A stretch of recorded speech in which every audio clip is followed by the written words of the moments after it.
Hi everyone, I'm Ruixie. Ru means pollen, and she means hope. Today, wherever you are, and whatever you've been through, know that you're not alone. After listening to my story, I hope you'll have a peaceful night and sweet dreams. For 3 years before moving in with my boyfriend, I lived alone in Beijing. It sounds simple, but there were challenges. Imagine buying vegetables for just 3 yuan at the market, only to have them spoil before you can finish them. Worried about being seen by my neighbor across the hall, I rarely opened the living room curtains. My mom always emphasized 3 things: be kind to others, stay safe, and eat well. So, when my boyfriend suggested moving in together, it seemed like the perfect solution. It would ease my mom's worries too. However, I soon realized I'd underestimated the complexities of sharing a life. I'd only focused on the benefits, not the adjustments needed for 2 independent personalities and habits to coexist. It wasn't long before I felt a lack of personal space. Minor annoyance started to crop up. He prefers late nights and showers before bed, while I am an early bird easily woken by the sound of running water. He also forgets things easily, constantly, asking where the toilet paper or soy sauce is. Once or twice is fine, but it became a recurring struggle. These seemingly insignificant issues, when frequent, can become overwhelming.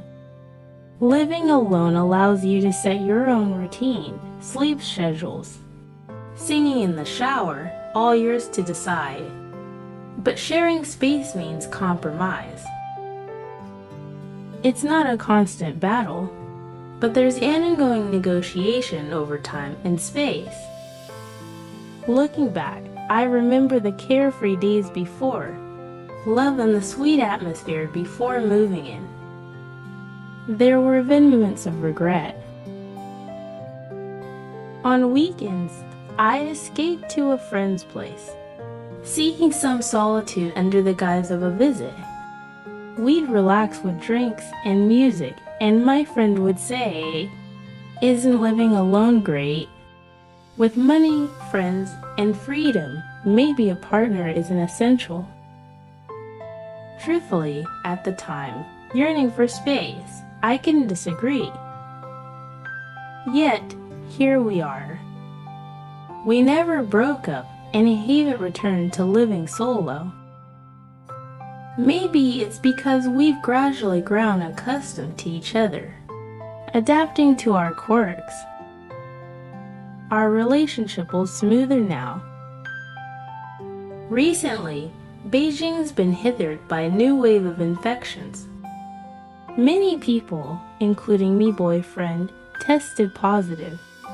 A week after his tests, I woke up with a cough and fever.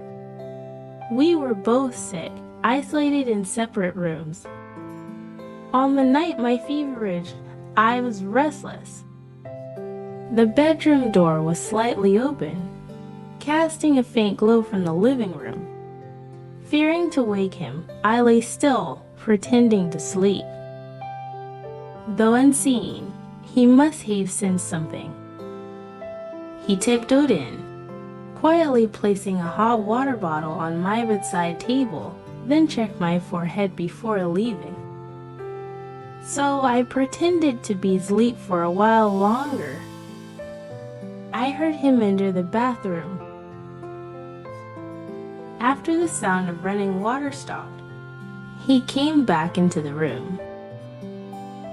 He must have sensed something because he walked over and carefully placed a hot towel on my head. I couldn't hold back any longer and laughed out loud. The floor lamp in the living room remained lit throughout the night.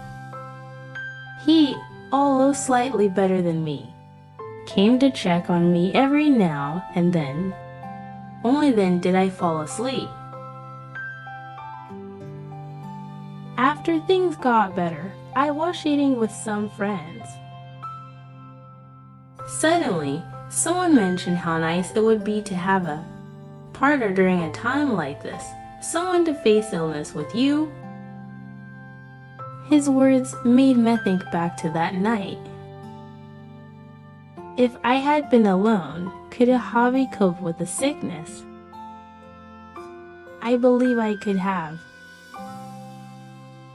I could have left a light on in the living room beforehand, so I wouldn't stumble around in the dark on my way to the bathroom.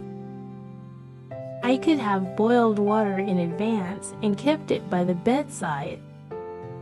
I could have reminded myself to take medication schedule and maintained a light diet. However, I wouldn't have been able to sleep as soundly as I did that night. That kind of deep, comforting sleep can only be offered by a loved one. I also thought about whether others would have taken care of me if I had gotten seriously ill. I believe they would have. My parents were good friends would have all been willing to help, but the thought of putting that burden on them bothered me. I couldn't bear the thought of my elderly parents worrying by my bedside, seeing me sick and weak. I wouldn't feel comfortable asking a friend to constantly wait on me, bringing me tea and water. This person, the one I need during sickness, must be someone I can face in my most vulnerable state without feeling ashamed. This person would be someone who would go out of their way to help me without expecting anything in return. Someone who makes me feel secure and cared for.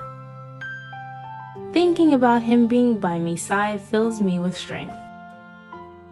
This person who stands by me through thick, and then wouldn't be a parent or a friend, but a lover. This experience has made me reevaluate the meaning of a significant other.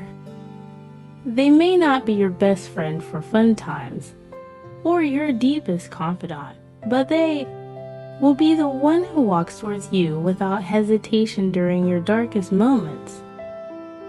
They are the one you can trust with all your vulnerabilities, and they will help you through them without judgment. They will be the one who pulls you out of the darkness and helps you heal. I'm not completely recovered yet, but I'm no longer afraid. Thank you, Tovera, one who loves me.